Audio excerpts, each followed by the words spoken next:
Good morning. So I said I was going to try to blog every day, and I'm going to. Today I'm working from home, and I am juggling three screens of activity going on. I'm trying to get everything organized. Let's see, what do I talk about today? Well, work, as always. I'm juggling probably about 15 accounts right now work wise. What that really means is I have a number of salespeople that I am a value add resource for, and I am trying to keep track of all of them. We're getting a new software package called Salesforce in place pretty soon, but until that happens, I kind of have to keep track of everything manually. But So, some exciting kind of weird news. I'm going to Australia, apparently Melbourne. That's happening the week of October 4th through the 10th or 12th, basically 6 days. Um, and it's kind of funny. We were joking a little bit that it'll take me 2 days to get there, but it will take me negative 1 hour to get back. I think that's cool. Anyway, I don't know that I have a lot to talk about today necessarily, but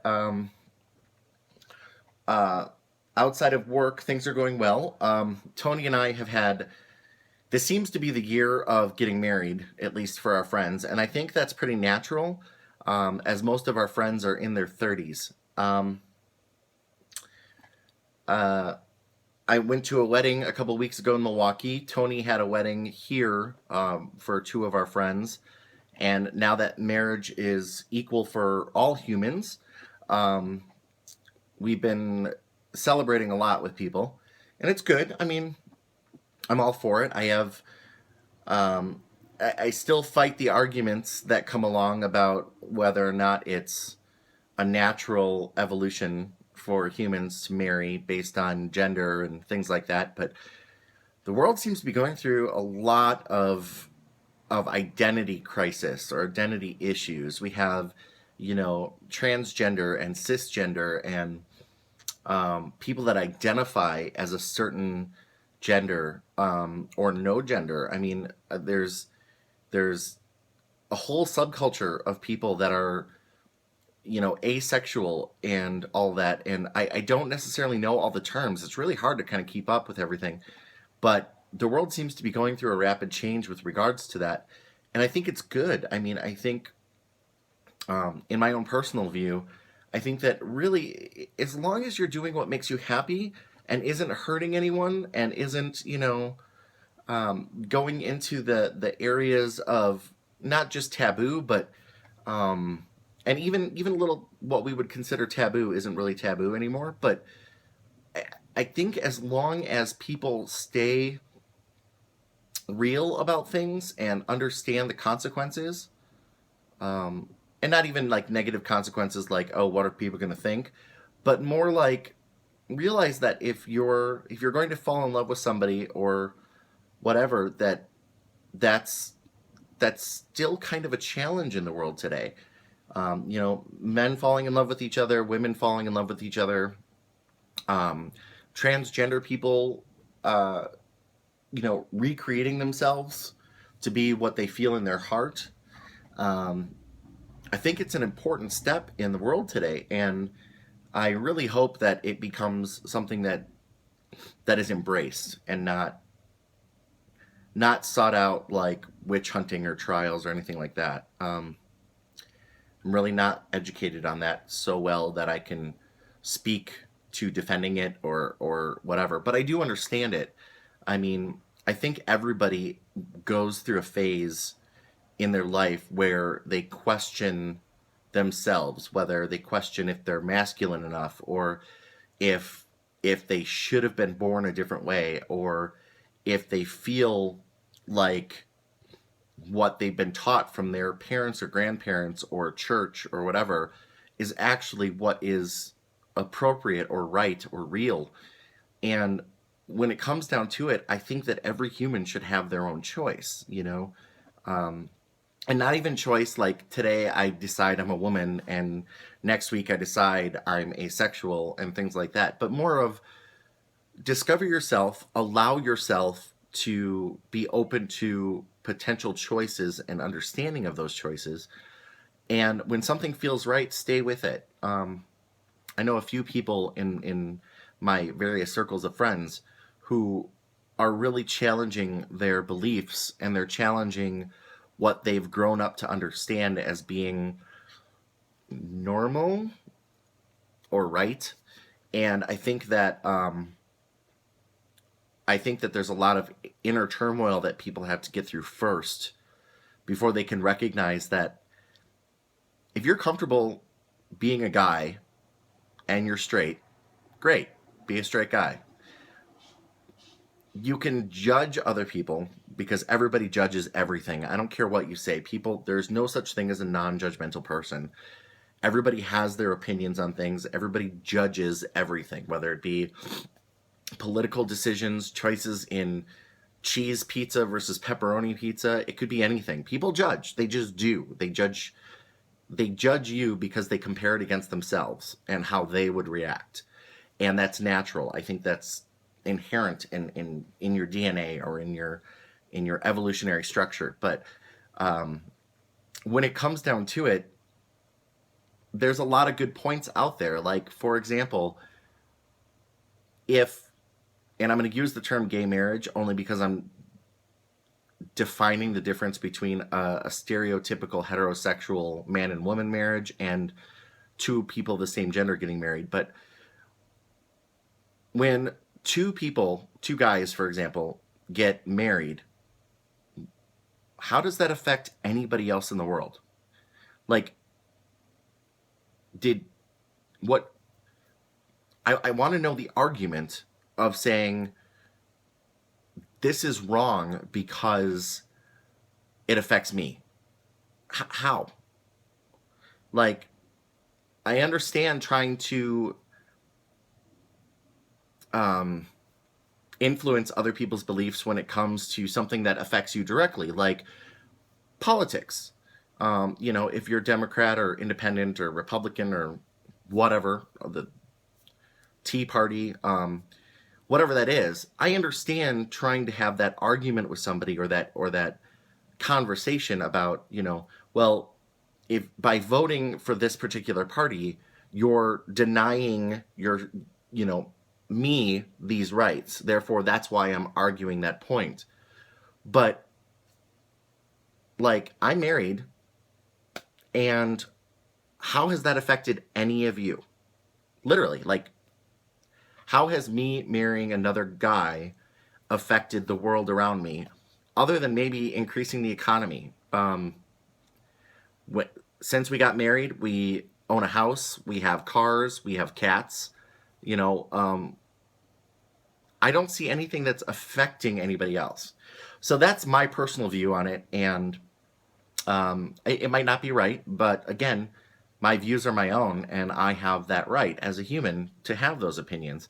And especially in, America, in the United States, that's supposed to be encouraged. Your own ability, your freedom of choice, and things like that. Now, I would fare an opinion about, say, if that whole argument of, oh, well, if guys can marry guys, then suddenly people will start marrying monkeys or goats or something like that. Well, you're talking about a different species, and you're talking about something, an animal that, or another being that can't communicate its intent or choice towards that situation. So that's a little different. You're also talking about, well, if I can marry a guy, why can't I marry an inanimate object? Well, there are some limits that you have to take into consideration as to not just taboo or social norms, but reality. Like, there might be some mental aspects to the desire to marry your car or something like that. And trust me, I actually have seen that on a TV show where a guy is in love with his car. He has a sexual relationship with his car, and that's just I don't judge him for feeling that way.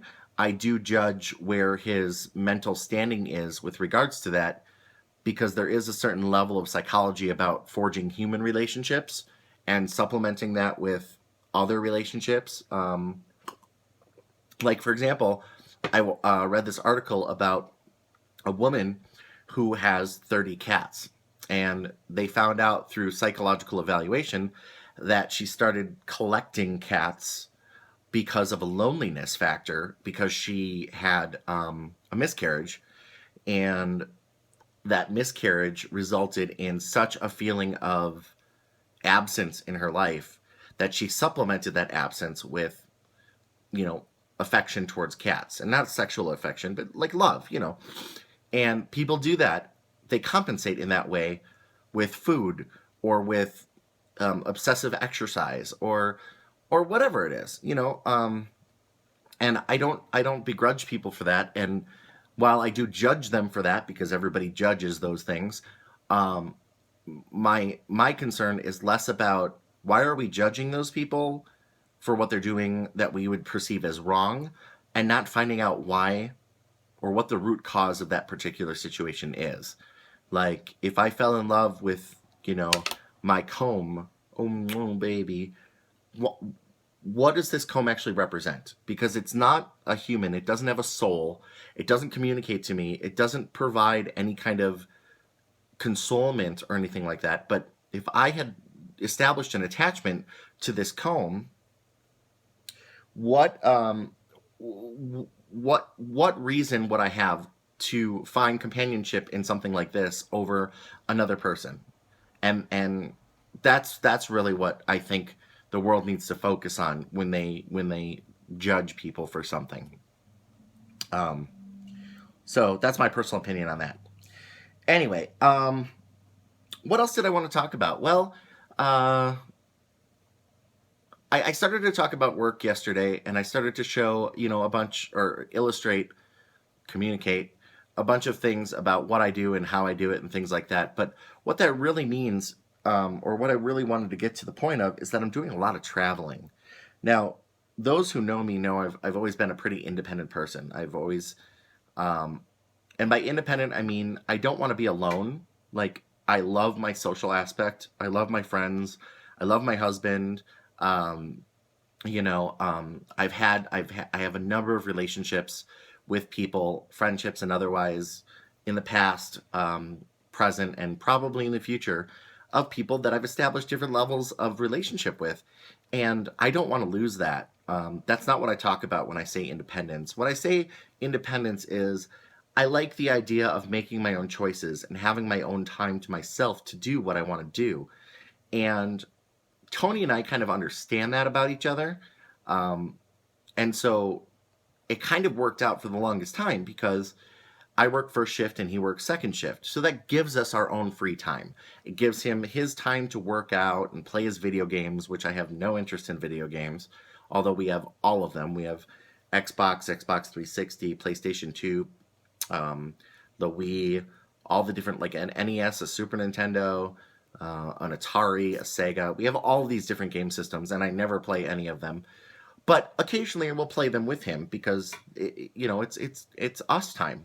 But what's great is when I come home and I want to sit in front of the computer and write an application or program something.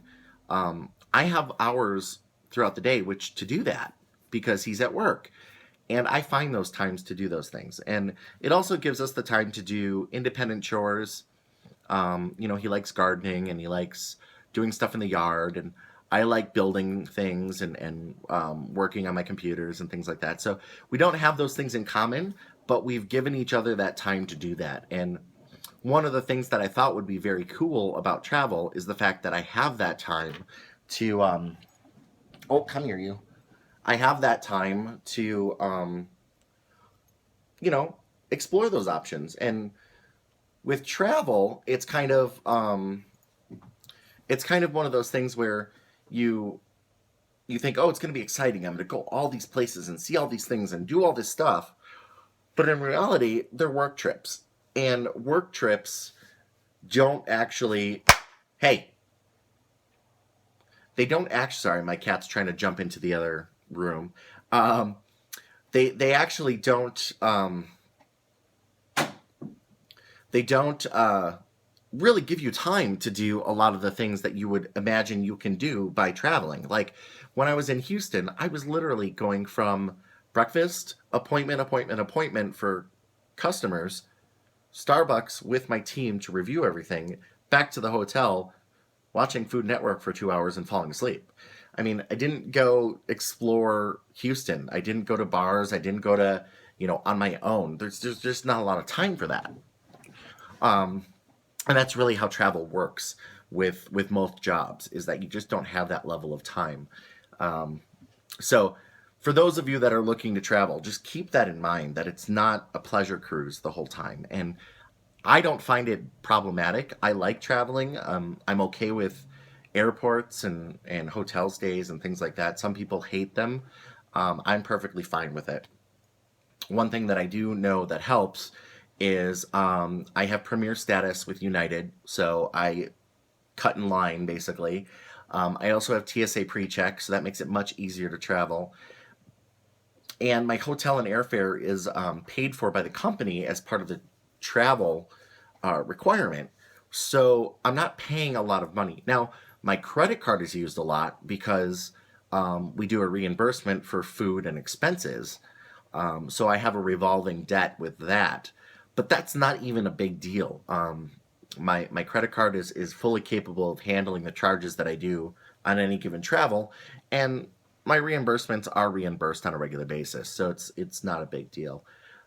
It's just I can kind of conceptualize that 10 years ago, I don't think I'd be able to have a travel lifestyle. Like, while I could do it mentally and I had the time for it, I don't think I could actually do it work wise, because I didn't have a credit card in which I could expense, $300 at any given point. About, you know, I didn't have a credit card that carried a balance that low that I could actually charge X number of dollars. And that was mainly because I wasn't in a financial situation that I am now. Um, so, yeah, I don't know. One of the things that I did want to mention is that living in Denver, the first couple of years, people would come out and visit a lot, or I'd go back to Milwaukee a lot. So I maintained a lot of those friendships that I had talked about earlier. Lately, that's been dwindling. Well, not even lately. In the past year or so, it's really been dwindling, and I don't necessarily know how to fix that. Um, and the reason I say it that way is because um, it's hard for people to take time off to travel as it is, and then you know, um, you add the lag between if I have vacation or what's going on in my own life, and that really kind of pulls away from the ability to visit your friends. And when I am in Milwaukee, it's usually 1 or 2 nights, and to try to fit in, the 30 or 40 people that I haven't seen in months is really hard. But the same goes with anybody else. Like, I have friends that live in New York City that I have been trying to go see for months now, or, well, at least for a couple months. And I have people in Phoenix and Houston and Seattle and Portland, and, everybody's moved to all these different places. And so I'm kind of trying to do this thing where if work has me going out in those locations, I try to schedule these visits with them. And I'm hoping that I can get all of those in. But like this one in Australia, I have a friend who lives in Perth, and I'm going to be in Melbourne. Now, I don't know if you know Australia very well, because I certainly didn't. But visiting Perth from Melbourne is kind of like saying, I'm flying to Phoenix and you live in New York. Well, you're still in the same country, so I'll come visit you. It doesn't exactly work that way. It's a 3-hour flight back and forth, or a 36-hour drive or something like that. So I don't know that that's going to happen. So my goal is Tony and I want to go on a vacation, or a couple actually. We have a few tentatively planned, and the goal is to visit Perth and to go to London, not in the same trip, but try to get those in and be able to visit our friends that are out there in both of those places. But I don't know. I'm kind of rambling at this point. I just got a lot to say, and it's all kind of outflowing. Um, what's also bothering me is I've got this song fucking stuck in my head. This Marvin Gaye and Get It On song. I don't know if you've heard it, but it's driving me batty because I just I've got it stuck in my head.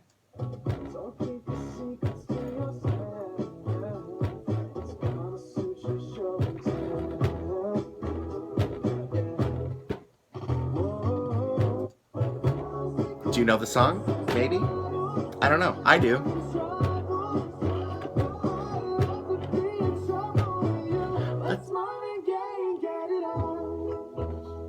Anyway, so I'm going to leave with that because that's kind of embarrassing. But I will talk to you tomorrow.